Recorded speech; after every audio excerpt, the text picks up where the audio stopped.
देखिए, जो supreme court का जो निर्णय आया उसके दो पार्ट है। मैंने आपको पहले भी अभी बताया कि एक विषय था क्रीमी लेयर का और दूसरा विषय था categorisation of the schedule caste, sub categorisation of the schedule cast.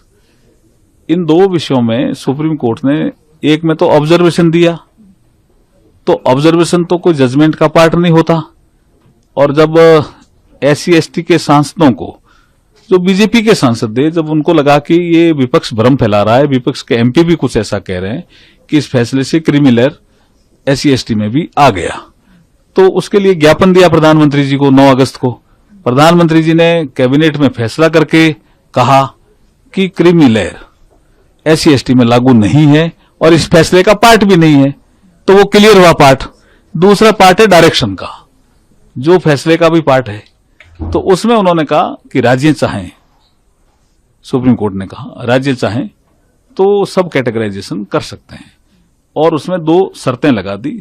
Quantifiable data इकट्ठा करेंगे राज्य, और जिसको भी वो रिजर्वेशन देंगे उसको 100% नहीं दे सकते, जो SC का रिजर्वेशन है उसको।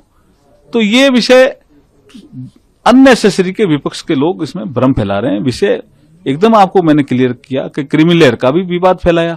अब जैसे आपका लेटरल एंट्री का भी विवाद फैलाया। जब लेटरल एंट्री में तो सबसे बड़ा उदाहरण तो डॉक्टर मनमोहन सिंह जी थे, लेकिन उसको भी क्लियर किया मोदी जी ने।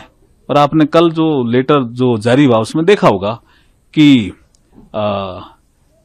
जो लेटरल एंट्री वाला जो लेटर था, जो वो विड्रॉ हुआ, और उसमें सोशल जस्टिस का इनपुट आने तक इसको विड्रॉ किया गया। इसका मतलब SC/ST OBC के हितों की रक्षा करने का काम मोदी जी लगातार करते